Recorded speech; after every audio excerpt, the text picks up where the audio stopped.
नमस्कार बच्चों। आज का प्रश्न है भारतेंदुयुगीन कवियों का संक्षिप्त परिचय देते हुए इनकी कवियों के काव्य की प्रमुख प्रवृत्तियां या विशेषताओं पर प्रकाश डालना है। तो मैं सबसे पहले बता देता हूं कि आपकी पिछली कक्षा में रीतिकाल था और रीतिकाल से अगला काल है जो आपकी इस कक्षा में है बीए थर्ड ईयर में, वो है आधुनिक काल। और इस थोड़ा सा परिचय मैं बता देता हूँ उसको आधुनिक काल क्यों कहा जाता है। पहले इसका समय बता देता हूँ आधुनिक काल का। आधुनिक काल की शुरुआत 1843 या 1857 के बाद मानी जाती है। ईस्ट इंडिया कंपनी का शासन समाप्त हो गया था और अंग्रेज़ों के हाथों में भारत की बागडोर आ गई थी। अब इस यहाँ पर आपको एक बात ध्यान रखना है, 1857 की जो क्रांति हुई उससे कुछ असर पड़ा भारतीय समाज पर। और क्या असर था वो? भारतीय समाज में शिक्षा लागू हो गई, व्यापारिक नीति लागू हो गई, पाश्चात्य संस्कृति थी वो भारत में आनी शुरू हो गई, और जो मिशनरी थी, ईसाई मिशनरियों ने भारतीयों को जगाने का कार्य किया। प्रेस भी लगनी शुरू हो गई और अनेक जो सामाजिक कुप्रथाएं थी, अंधविश्वास था, उनको भी विरोध होना शुरू हो गया। और कुछ हमारे महानुभाव थे जैसे राजा राम मोहन राय, केशव चंद्र सेन, ईश्वर चंद्र विद्यासागर, दयानंद सरस्वती, विवेकानंद आदि ने भी भारतीयों को बताया कि हमारे समाज में जो कुप्रथाएं हैं, जो अज्ञानता है, उनको दूर करना बहुत ज़रूरी है। अब बात करते हैं हम साहित्य की। अब इस साहित्य में आपको पता है कि सबसे पहले भारतेंदु युग आता है। अब भारतेंदु युग, इसको युग को क्यों कहा जाता है? इस युग का नामकरण भारतेंदु हरिश्चंद्र के नाम से हुआ है। अब भारतेंदु हरिश्चंद्र के नाम से क्यों हुआ है? क्योंकि भारतेंदु हरिश्चंद्र ने अपने साहित्य द्वारा, अपने काव्य द्वारा एक नई चेतना का प्रकाश किया, एक नई चेतना का प्रकाश भारतीयों पर अपने साहित्य के माध्यम से किया। तो इनके विराट व्यक्तित्व को देखते हुए 1843 ईस्वी से आधुनिक काल की शुरुआत मानते हैं। और इस काल को जो विद्वान है वो अलग अलग नाम देते हैं। डॉक्टर राम कुमार वर्मा इसे आधुनिक काल कहते हैं, मिश्र बंधु इसे वर्तमान काल कहते हैं, गणपति चंद्र गुप्त इसे आधुनिक काल कहते हैं। तो हमारा प्रश्न ये है कि भारतेंदु जो युगीन थे, जो युग था 1843 ईस्वी से 1900 ईस्वी तक, इस युग को भारतेंदु युग नाम दिया गया। और इस युग में कौन कौन से कवि हुए वो आपको पता होने चाहिए, क्योंकि हर जगह उन्हीं का प्रयोग होगा। अब जहाँ तक इस युग के कवियों की बात है तो इसको हम कह सकते हैं कि इस युग के जितने भी कवि थे वो भारतेंदु हरिश्चंद्र के दोस्त थे या उनसे प्रभावित थे। तो इनको भारतेंदु मंडल के कवि के नाम से जाना जाता है। इसमें सबसे पहले बद्रीनारायण चौधरी, दूसरे नंबर पर प्रताप नारायण मिश्र, फिर राधाचरण गोस्वामी, राधाकृष्ण दास, बाल मुकुंद गुप्त और अंबिका दत्त व्यास, ये प्रमुख कवि हैं। अब आपको इसमें ये करना है कि ये सारे कवि और जो इनका काव्य है, उनके काव्य में क्या क्या विशेषताएं हैं वो आपको पता होनी चाहिए। तो हम विशेषताओं को बिंदुवार बांटते हुए उनकी व्याख्या करते चलेंगे।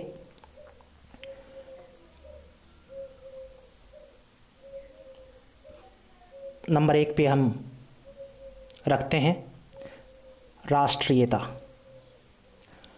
अब आपको पता होगा कि भारतेंदु युग से पहले, यानी कि आधुनिक युग से पहले रीतिकाल था, उसमें राष्ट्रीयता नाम की कोई चीज़ नहीं थी।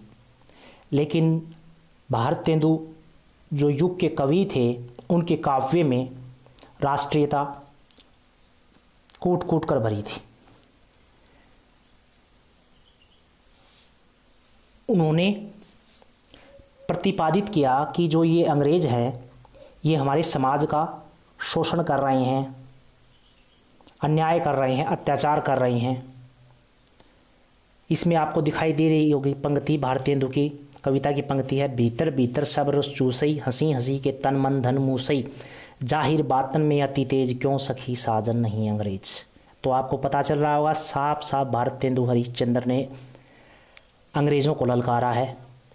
और यही स्वर हैं वो अन्य कवियों के, यानी कि प्रताप नारायण मिश्र के हैं, राधा कृष्ण दास के हैं, अंबिका दत्त व्यास के हैं और बाल मुकुंद गुप्त के हैं। सभी के यही स्वर है। तो राधा चरण गोस्वामी की कविता है एक हमारा उत्तम भारत देश, ये भी राष्ट्रीयता की भावना से भरपूर है। तो कह सकते हैं इस युग के कवियों ने क्षेत्रीयता से ऊपर उठकर संपूर्ण समाज की नब्ज टटोली और इस नब्ज के माध्यम से जहाँ कुछ कमी लगी, उस कमी को इन्होंने अपने काव्य द्वारा प्रतिपादित किया। अब अगला पॉइंट है सामाजिक चेतना। अब सामाजिक चेतना क्या होती है भाई? इस युग के जितने भी कवि हैं वो कवि नाम याद रखने हैं आपको। तो और समाज में क्या होती है? शिक्षा होती है। उस वक्त समाज में क्या था? बाल विवाह हो रहे थे, विवाह की दहेज प्रथा थी, फिर पर्दा प्रथा थी, अंधविश्वास और धर्म के नाम पर एक तरह से अनेक कुरीतियाँ हमारे समाज में विद्यमान थी। तो इन कवियों ने क्या किया? इन कुरीतियों को ध्यान में रखते हुए अपने काव्य की रचना की। अब भारतेंदु ने एक नाटक लिखा, भारत दुर्दशा। इस नाटक में भारतेंदु ने धर्म की जितनी भी बुराइयां हैं, उन बुराइयों को इन्होंने उजागर किया। अब इसी तरह प्रताप नारायण मिश्र का एक काव्य है मन की लहर। इस काव्य में प्रताप नारायण मिश्र ने बाल विवाह और विधवा विवाह जैसी कुप्रथाओं पर भारतीय समाज का ध्यान खींचा है। तो इसी तरह से अन्य कवियों ने भी समाज को चेताने का कार्य किया। अब हम अगला बिंदु उठाते हैं। अगला बिंदु है आर्थिक चेतना। आपको पता है कि 1843 से 1900 तक का जो भारत है, उस भारत में आदमी की क्या स्थिति थी? क्या स्थिति थी? हमारे भारत में गरीबी थी, लोग भूख से मर रहे थे, शोषण हो रहा था, अत्याचार हो रहा था। एक तो अंग्रेज कर रहे थे, ऊपर से जमींदार लोग कर रहे थे। अकाल और महामारी आम बात थी और शिक्षा की तरफ कोई ध्यान नहीं था। दूसरी तरफ हम करें तो निम्न वर्ग और उच्च वर्ग में बिल्कुल साफ साफ भेद दिखाई देता था। तो इस आर्थिक चेतना के बारे में मैं आपको बताना चाहता हूँ कि जितने भी हमारे कवि हैं भारतेंदु युग के, पहले वही नाम चलेंगे, बद्रीनारायण चौधरी, प्रताप नारायण मिश्र, राधा चरण गोस्वामी, राधा कृष्ण दास। इन सभी कवियों ने इन सभी बिंदुओं पर, जैसे आप दिखाई दे रहा आपको, गरीबी पर, भुखमरी पर, शोषण पर, अत्याचार पर, अकाल पर, अशिक्षा पर, निम्न और उच्च वर्ग के भेदभाव पर अपने साहित्य की रचना की। और साहित्य द्वारा इन सब कृतियों को, इन सब विकृतियों को आम जन के सम्मुख प्रस्तुत किया। और प्रस्तुत ही नहीं किया बल्कि इसके अंदर के कारण को भी खोजा और प्रतिपादित किया कि इन सब के पीछे किसका हाथ है। अगला पॉइंट उठा रहा हूं मैं। अगला पॉइंट है भक्ति भावना। अब आपको पता है भक्ति काल में भक्ति ही थी, रीति काल में भी भक्ति थोड़ी बहुत थी, बाकी नहीं थी। अब भारतेंदु युग की बात करें तो इस काल में भी भक्ति भावना इन कवियों के काव्य में व्यक्त हुई है। भारतेंदु हरिश्चंद्र खुद भगत थे, भक्ति करते थे। तो अगर भक्ति की नज़र से देखें तो जो निर्गुण की भक्ति जो भक्ति काल में थी, इस काल में भी विद्यमान थी। भारतेंदु हरिश्चंद्र ने एक नाटक लिखा था सत्य हरिश्चंद्र। इस नाटक में भी कहीं ना कहीं भक्ति भावना व्यक्त हुई है, किंतु इनकी जो भक्ति भावना है वो भक्ति काल की भक्ति भावना नहीं है। इन्होंने ब्रह्मचिंतन, हठयोग, ब्रह्मा आदि के ऊपर अपने उपदेशात्मक ढंग से विचार व्यक्त किए हैं।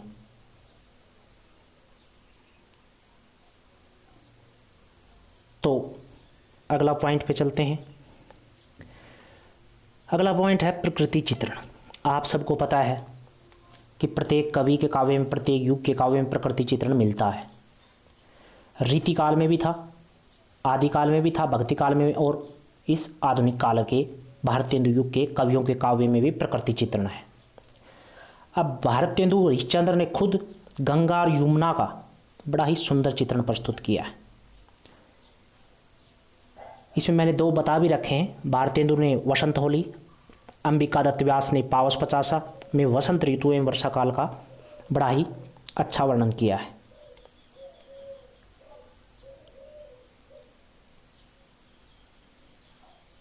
अब हम अगले पॉइंट की ओर बढ़ते हैं।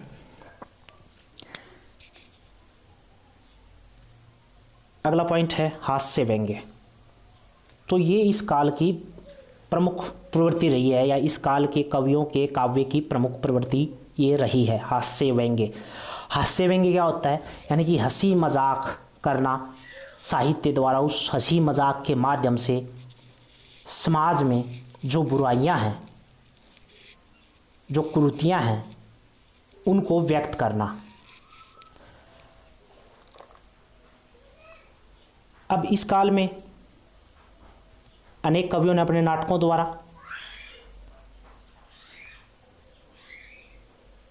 तत्कालीन समाज का वर्णन किया है।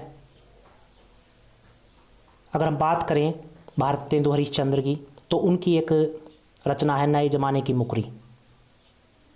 इसमें उन्होंने हास्य व्यंग्य का सहारा लेते हुए हमारे समाज की जो सामाजिक और राजनीतिक बुराइयां थी, उनको इन्होंने अभिव्यक्त किया है।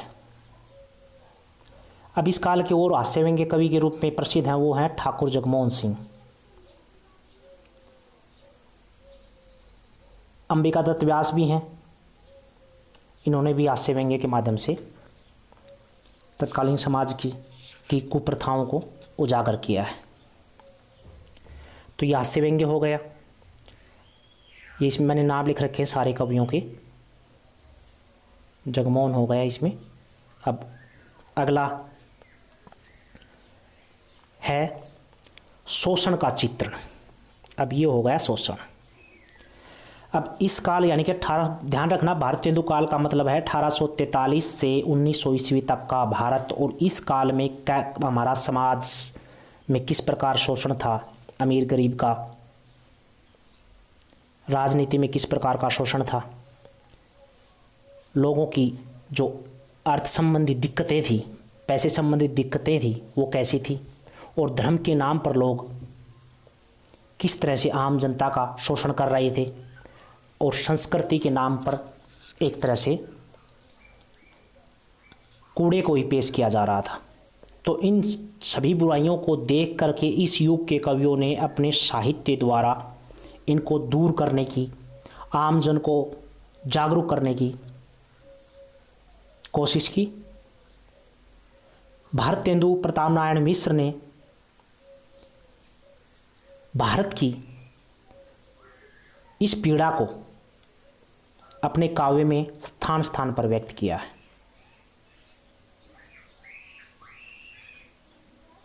अगला पॉइंट है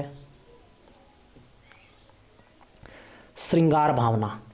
अब आपको पता है कि रीतिकाल पूरा का पूरा जो काल था वो श्रृंगार भावना पर आधारित था, और उसमें जो श्रृंगार भावना थी वो अश्लील थी, यानी कि वो पढ़ने योग्य नहीं थी। लेकिन इस काल के जो श्रृंगार भावना थी, इनमें आप 2-3 नाम लिख सकते हो। ठाकुर जगमोहन, एक हो गया भारतेंदु हरिश्चंद्र। तो इस काल की जो श्रृंगार भावना थी वो अश्लील नहीं थी।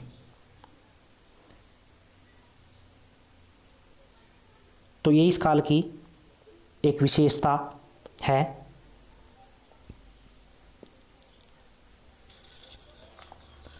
यद्यपि इस काल के गोविंद गिल्ला भाई नाम का एक कवि है, रामकृष्ण वर्मा नाम का एक कवि है, इन कवियों ने भी श्रृंगार रस का बड़ा ही मन को प्रफुल्लित करने वाला वर्णन किया है। अगला पॉइंट, अब बात हो गया, अंतिम पॉइंट होगा। इसमें आप या तो अलग अलग पॉइंट बना सकते हो या एक ही पॉइंट में हम बता सकते हैं। तो इसमें आ गया भाषा शैली एवं अलंकार। अब भाषा कैसी थी? इस काल की मुख्य रूप से भाषा तो एक तरह से ब्रिज भाषा ही थी, लेकिन धीरे धीरे यानी कि ये जो कवि थे ये खड़ी बोली में भी रचना कर रहे थे। अलंकारों की बात करें तो इन्होंने भी अपने काव्य में यथास्थान जहाँ ज़रूरत स्वाभाविक रूप से अलंकारों का प्रयोग किया है। अगर रस की बात करें तो 9 रस होते हैं, तो इस काल में 9 के 9 रसी विद्यमान मिलेंगे। भक्ति रस भी है, श्रृंगार रस भी है। मुहावरे लोकोक्तियों की बात करें तो इस काल के कवि ने मुहावरे और लोकोक्तियों का भी बड़ा ही सुंदर प्रयोग अपने काव्य में किया है। गुण 3 गुण होते हैं। प्रसाद होता है, माधुर्य होता है, ओज होता है। तो ओज गुण कम है, प्रसाद और माधुर्य गुण की अधिकता है इस काल में। तो कुल मिलाकर यह काल रीतिकाल से अलग, समाज की ओर उन्मुख, भविष्य की ओर अग्रसर कहा जा सकता है। अगला प्रश्न होगा, इसी युग से जुड़ा हुआ है, द्विवेद युग। नमस्कार, धन्यवाद।